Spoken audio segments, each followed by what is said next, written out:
अमित शहांची बैठक होणार आहे, ज्यामध्ये एकनाथ शिंदेही सहभागी होऊ शकतात। मात्र अजित पवार या बैठकीला नसतील अशी माहिती मिळते, तेव्हा घडामोडींकडे आपलं लक्ष असेल। दुसरी बातमी आहे मेगा ब्लॉक संदर्भातली।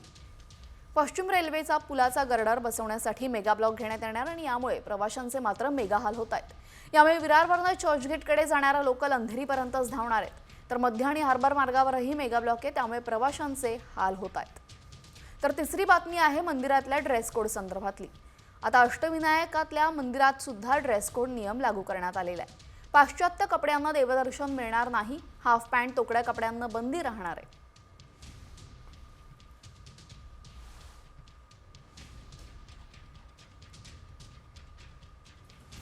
आणि सुरुवातीलाच बातमी आहे मुख्यमंत्री फडणवीसांच्या दौऱ्यासंदर्भातली। मुख्यमंत्री देवेंद्र फडणवीस आज वर्ध्याच्या दौऱ्यावर आहेत।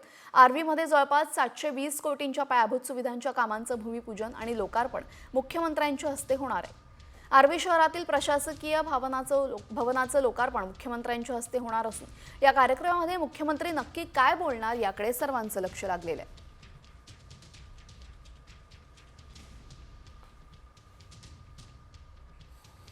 आणि आज जर तुम्ही रेल्वेने प्रवास करण्याचा नियोजित करत असाल तर आधी ही बातमी पहा, कारण पश्चिम रेल्वेवर माहीम ते वांद्रे दरम्यान मेगा ब्लॉक आहे। पुलाचा गर्डर बसवण्यासाठी पश्चिम रेल्वेवर मेगा ब्लॉक घेण्यात येतोय। विरारकडनं चर्चगेटसाठी जाणारा लोकल आता अंधेरीपर्यंतच धावणार आहे। पश्चिम रेल्वेच्या 300हून अधिक लोकल रद्द करण्यात आल्या असून लोकल बंद असल्यामुळे प्रवाशांचे मात्र मेगा हाल होत आहेत।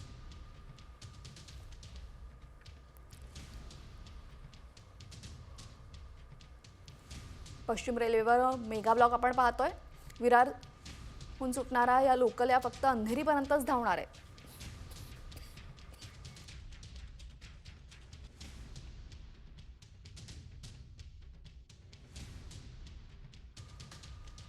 यानंतर महत्त्वाच्या बातम्या पाहूयात वेगवान स्वरूपात। किल्ले रायगडावरील भाषणामध्ये केंद्रीय मंत्री अमित शहांनी लोकमान्य टिळक आणि बाबासाहेब पुरंदरेंचा विशेष उल्लेख केला। लोकमान्य टिळकांनी रायगड या पुण्यभूमीला स्मृतिस्थळ केलं असं शहा म्हणाले। टिळकांनी किल्ल्यावरील स्मारकासाठी संघर्ष केला, तर बाबासाहेब पुरंदरेंनी देखील मोठं योगदान दिल्याचं त्यांनी म्हटलेलं आहे। छत्रपती शिवाजी महाराज की।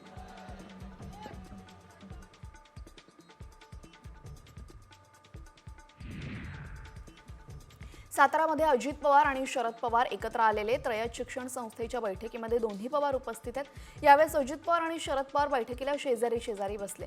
या बैठकीला दिलीप वळसे पाटील, विश्वजित कदमही उपस्थित आहेत। सकाळी अजित पवार अमित शहांसोबत रायगडावर उपस्थित होते, त्यानंतर अजितदादा पवारांसोबत बैठकीसाठी उपस्थित राहिल्याचं पाहायला मिळालं।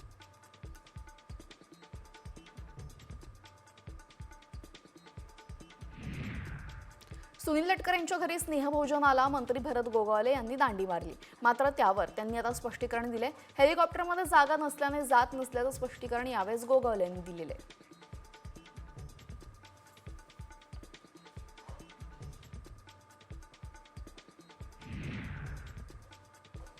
राजू शेट्टींनी कृषी मंत्री माणिकराव कोकाटेंवर जोरदार टीका केलेली। बेताल वक्तव्य करणाऱ्या कोकाटेंना मंत्रिमंडळातून काढून टाका अशी मागणी राजू शेट्टींनी केलेली आहे। उपमुख्यमंत्री अजित पवारांना समज दिल्यानंतर देखील कोकाटेंचं बेताल वक्तव्य थांबलेलं नाहीये।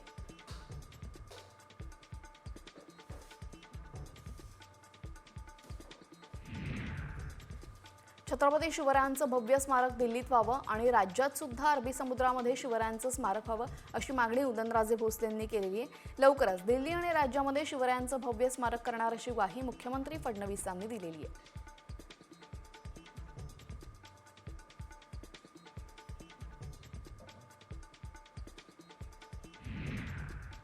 उद्धव ठाकरे कोकणामध्ये फक्त कोंबडी वडे खायला येतात। कोकणामध्ये ठाकरे येतील त्या दिवशी कोंबडी वडे मांस बंद ठेवा असं सगळ्या हॉटेल्सनं सांगून ठेवलेलं असं म्हणत नारायण राणे यांनी ठाकरेंवर टीका केली आहे।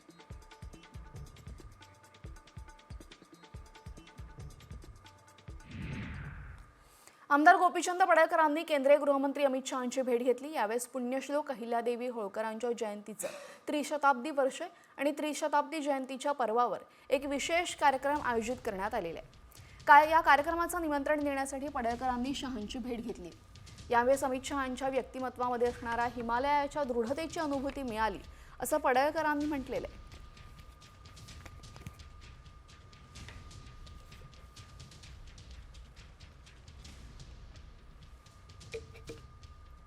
आमदार गोपीचंद पडळकर यांनी केंद्रीय गृहमंत्री अमित शहांची भेट घेतली आणि अहिल्यादेवी होळकर यांच्या जयंतीचं त्रिशताब्दी वर्ष मोठ्या उत्साहात साजरं करण्यात येणार आहे, यासाठी त्यांनी अमित शहांना आमंत्रण दिलेलं आहे. आता पाहूया झटपट 100 बातम्या. शिर्डीमध्ये येऊन अनेक लोक विखे पाटलांबद्दल अपशब्द वापरतात, हे आम्हाला नवीन नाही असं म्हणत देव बच्चू कडूंना सद्बुद्धी देवो असं प्रत्युत्तर सुजय विखे पाटलांनी बच्चू कडूंना दिलेलं आहे. विखे पाटील मतांचे भिकारी असल्याचं घणाघाती टीका अध्यक्ष बच्चू कडू यांनी केलेली होती.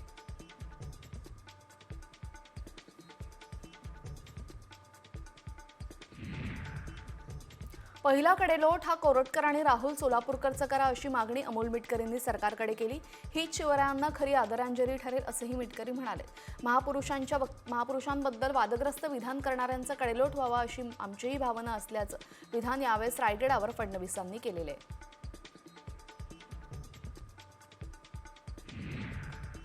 आमदार संदीप क्षीरसागरांची बीड नगर परिषदेतील लेखापालाला धमकी. गणेश ऋषीराम पगार यांनी पोलीस अधीक्षकांकडे पत्राद्वारे तक्रार केलेली आहे. मला शिवीगाळ करत फोनवर धमकी दिल्याचा आरोप पगार यांनी केलाय. तसंच माझ्या कुटुंबावर हल्ला होऊ शकतो असा दावाही त्यांनी केलेला आहे.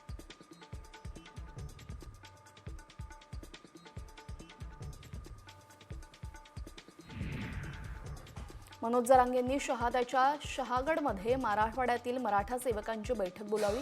या बैठकीमध्ये त्यांनी मराठा सेवकांना मार्गदर्शन केलं. आरक्षणाच्या विषयाबरोबरच समाजातील गरीब मराठा समाजाला न्याय देण्यासाठीचं काम करण्याचं आवाहन जरांगेंनी मराठा सेवकांना केलेलं आहे.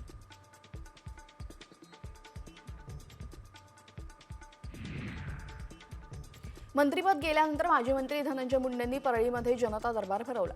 परळीतील जगमित्र कार्यालयामध्ये नागरिकांशी संवाद साधला.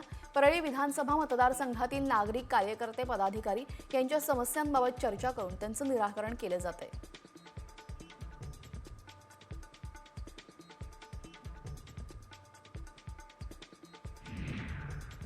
मंत्री गुलाबराव पाटलांनी जळगावमधील विद्यार्थ्यांना अजब सल्ला दिलाय. आम्ही पक्ष फोडतो तसं तुम्ही विद्यार्थी फोडा असा सल्ला पाटलांनी दिलेला आहे. यावरून आता वाद झाल्यानंतर आपल्या विधानाची पाटलांनी सर्वासराव केली.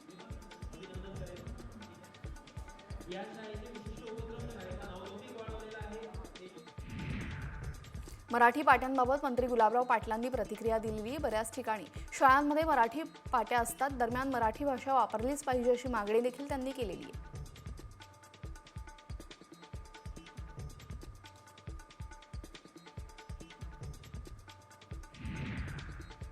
जळगावचे जिल्हाधिकारी आयुष प्रसाद यांना अज्ञात व्यक्तीकडून जीवे मारण्याचा धमकीचा मेल आला. अज्ञात व्यक्तीने मुख्यमंत्री कार्यालयामध्ये जळगावच्या जिल्हाधिकाऱ्यांना जीवे मारण्यासंदर्भात मेल पाठवल्याची माहिती समोर आली. मुख्यमंत्री कार्यालयानं हा मेल जिल्हाधिकाऱ्यांना पाठवून या संदर्भात पोलिसात तक्रार केली आहे.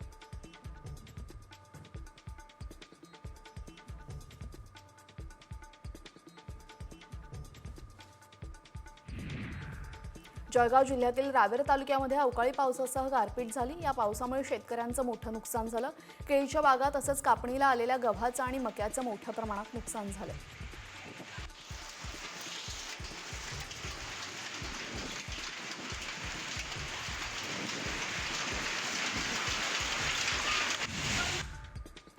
अकोट तालुक्याला पुन्हा एकदा अवकाळी पावसाचा फटका बसलाय. शिवापूर कसोद शेतशिवारामध्ये वीज कोसळून लक्ष्मण गुरेकर यांची 2 बैल दगावलेली आहेत. शेतकऱ्यांचं मोठं आर्थिक नुकसान झालंय. शासनानं मदत करावी अशी मागणी शेतकऱ्यांकडनं होतीये.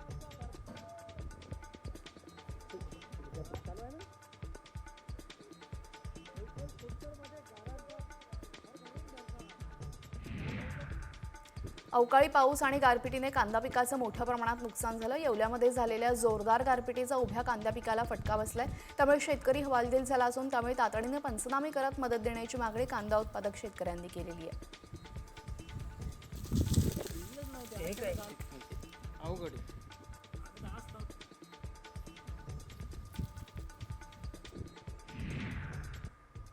नाशिकच्या येवला शहरामध्ये जोरदार अवकाळी पावसानं हजेरी लावलेली. अचानक अवकाळी पाऊस वाऱ्यासह जोरदार पाऊस बरसला. अवकाळी पावसाचा कांदा पिकाला फटका बसण्याची शक्यता वर्तवण्यात येते. मात्र उकाड्याने हैराण झालेल्या नागरिकांना काहीसा दिलासा मिळालाय.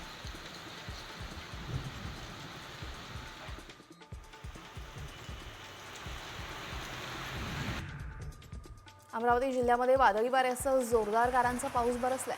अंजनगाव सुरजी तालुक्यामध्ये अवकाळी पावसानं हजेरी लावली. पावसामुळे आंबा, संत्रा, केळी, लिंबू, कांदा पिकाला जोरदार फटका बसण्याची शक्यता वर्तवण्यात येते.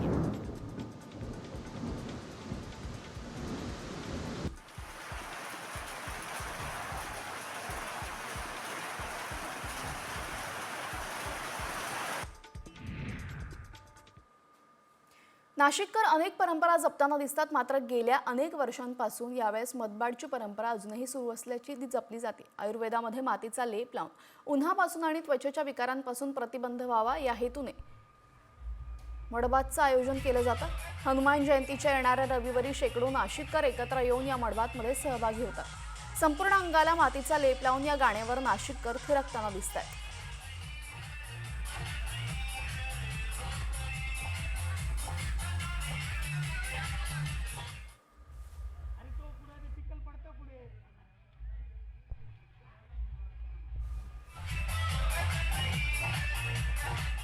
यानंतर पाहूयात झटपट 100 बातम्या.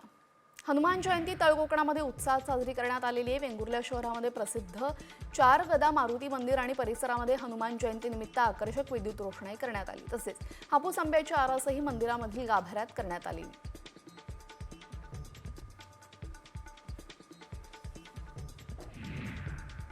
पुण्यामधील राटणीमध्ये सह्याद्री कुस्ती संकुलामध्ये अनोख्या पद्धतीने हनुमान जयंती साजरी करण्यात आली. यावेळेस आखाड्यातल्या मातीचं पूजन करण्यात आलं. तिथं शंकराची पिंड तयार करण्यात आली. कुस्तीपटूंची मानाची गदा देखील इथं ठेवण्यात आलेली.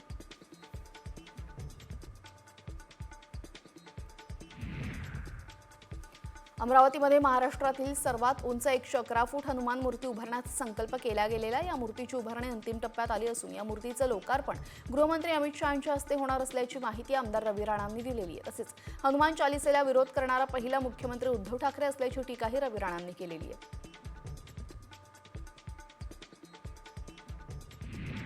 हनुमान जयंतीनिमित्त शिर्डीमध्ये अनोख्या स्पर्धेचं आयोजन करण्यात आलं. साई मंदिराजवळील हनुमान मंदिरासमोर 125 किलो वजनाचा बजरंग ओटा उचलण्याची जुनी परंपरा आहे. त्यामुळे साई दरबारी दर्शन करण्यासाठी येणाऱ्या भाविकांनी हा दगड उचलण्याचा प्रयत्न करत कार्यक्रमात सहभाग घेतला.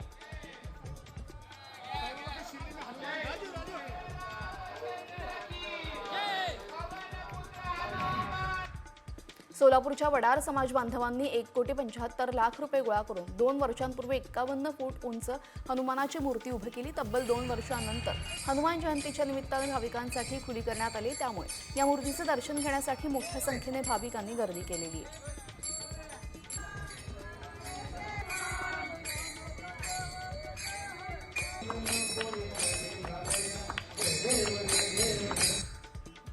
अंबेजोगाईमधील यादवकालीन संकलेश्वर महादेव मंदिर राज्य संरक्षित स्मारक म्हणून घोषित करण्यात आलेले.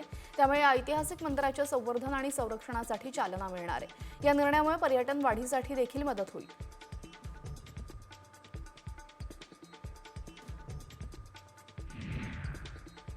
धुळ्यामध्ये साक्रीतील घोडदे गावामध्ये ग्रामदैवत बहिरामदेव महाराजांची यात्रा संपन्न झाली. यावेळेस भाविकांनी मोठी गर्दी केली. या ठिकाणी गळ खेळणे, हूक टोचणे ही परंपरा कायम असल्याचं दिसून आलेलं आहे.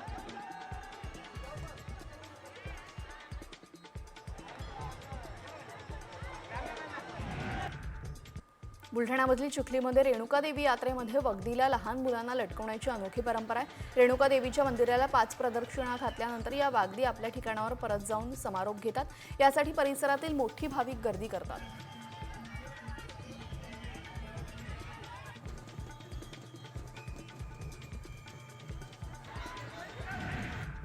अष्टविनायक मंदिरामध्येही ड्रेस कोडचा नियम आता लागू केलेला आहे. अष्टविनायकासह 5 मंदिरामध्ये दर्शनासाठी पोशाखाची नियमावली जाहीर करण्यात आली आहे.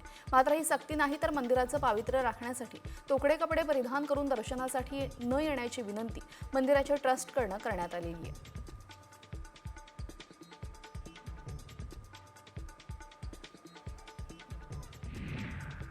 पालघरमध्ये महालक्ष्मी यात्रोत्सवाला सुरुवात झालेली आहे. यात्रेमध्ये दिवसाला महाराष्ट्रासह गुजरात आणि राजस्थानमधील लाखो भाविक मातेच्या दर्शनासाठी पोहोचले. गडाच्या पायथ्याशी आणि गडावर अशी 2 महालक्ष्मी मातेची पांडवकालीन मंदिरांची ऐतिहासिक कथा सांगितली जाते.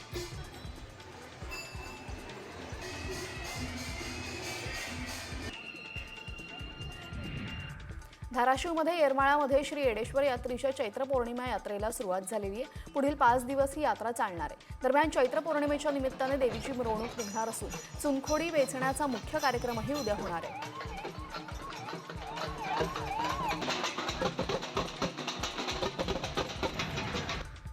बारामतीच्या सासवडमध्ये संत सोपान काकांचा पालखी सोहळा 23 जूनला मार्गस्थ होणार आहे अशी माहिती सोहळा प्रमुख त्रिगुण गोसावींनी दिलेली आहे.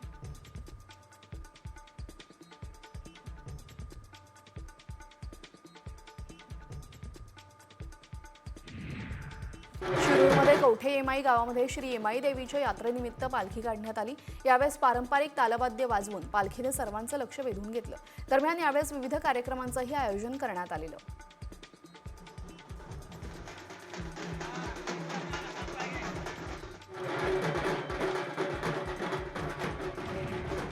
बुलढाण्यातील सर्व गावांमध्ये जगदंबा देवीच्या यात्रेनिमित्ताने मिरवणूक काढण्यात आली.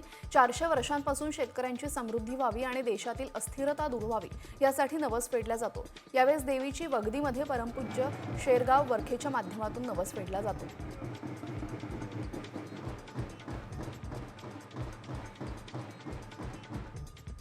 आणि आता एक महत्त्वाची बातमी समोर येते. नागपूर शिक्षक भरती घोटाळा प्रकरणासंदर्भातली माहिती असून दोन्ही आरोपींना 14 दिवसांची पोलीस कोठडी सुनावण्यात आलेली आहे. उल्हास नरड आणि पराग पुडकेला 14 एप्रिलपर्यंत पोलीस कोठडी सुनावणी असून या प्रकरणामध्ये आणखीन कोण कोण सहभागी याचा शोध घेतला जातोय. बनावट कागदपत्रांच्या आधारे मुख्याध्यापकपदी मान्यता दिली प्रकरणी शिक्षण विभागाचे उपसंचालकाला अटक करण्यात आलेली आहे. शिक्षक घोटाळा प्रकरणामध्ये आता नागपूरमध्येही मोठी कारवाई करण्यात आली असून आरोपींना पोलीस कोठडी सुनावण्यात आली आहे.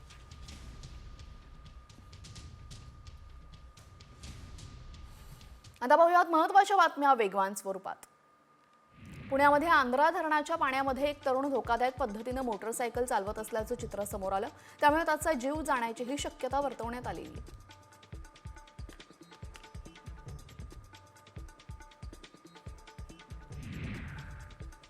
पुण्यातील दांडेकर पूल परिसरामध्ये बौद्धगयामधील बुद्धविहाराची प्रतिकृती साकारण्यात आली. बाबासाहेब आंबेडकर जयंतीनिमित्त अजिंक्य भीमज्योती सेवा संघाच्या वतीने हा उपक्रम राबवण्यात आला.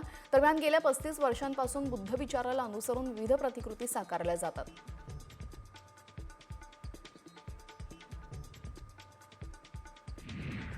सिंहगडावर मराठी किंवा भारतीय भाषा समजत नसलेल्या परदेशी पर्यटकाला महाराष्ट्रातील काही तरुण शिवीगाळ करायला लावल्याचा एक दुर्दैवी व्हिडिओ समोर आलाय.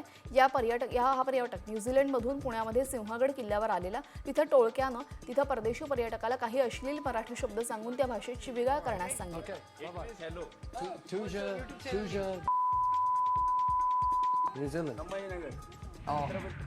मध्य रेल्वेनं 16 एप्रिलपासून आणखीन 14 एसी लोकल फेऱ्या सुरू करण्याचा निर्णय घेतलाय. त्यामुळे सध्या धावणाऱ्या 66 एसी लोकल फेऱ्यांची संख्या आता 80वर पोहोचणार आहे. मात्र 14 पैकी सकाळी आणि संध्याकाळच्या वेळेमध्ये केवळ एकच फेरी उपलब्ध असणार आहे.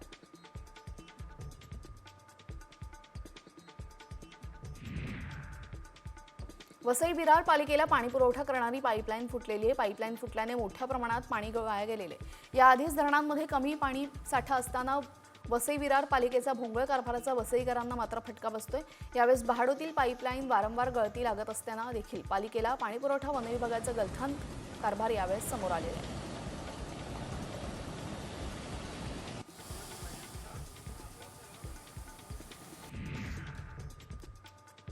हिंगोलीच्या औंढामध्ये येडू गावामध्ये शिवारामध्ये उष्णतेमुळे टरबूज बागा करपून गेलेल्या आहेत. त्यामुळे शेतकऱ्यांना मोठं नुकसान सहन करावं लागतंय.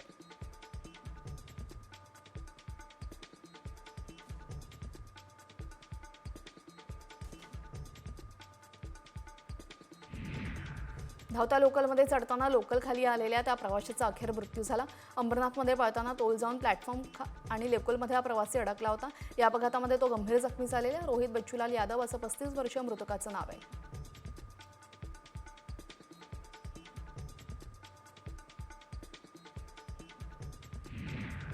हिंगोलीच्या बाळापूरमध्ये बोल्डा परिसरामध्ये नागरिकाचा मृतदेह आढळला. हा तरुण मद्यप्राशन करून रस्त्याच्या कडेला पडला होता. त्याचा उष्माघातामुळे मृत्यू झाला असल्याचा अंदाज पोलिसांनी वर्तवला असून मृतदेह शवविच्छेदनासाठी नेण्यात आला असून तरुणाची ओळख पटवण्याचा प्रयत्न पोलीस करत आहेत.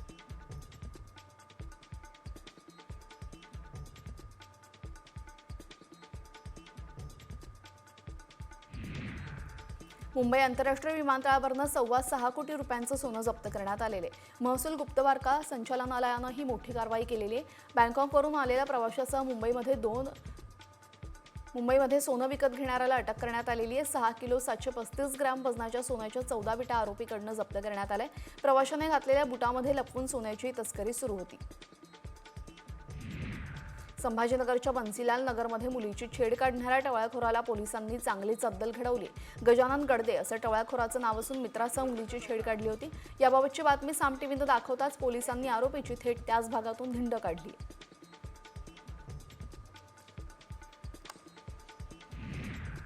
भंडाऱ्याच्या आंधळगावामध्ये लॉजमधील जुगार अड्ड्यावर पोलिसांनी छापा टाकला. IPL क्रिकेटवर सट्टा लावणाऱ्या 6 आरोपींवर गुन्हा दाखल करण्यात आला. त्यांच्याकडनं 5 मोबाईल, 1 लॅपटॉप यासह 2 लाखांचा मुद्देमाल जप्त करण्यात आला.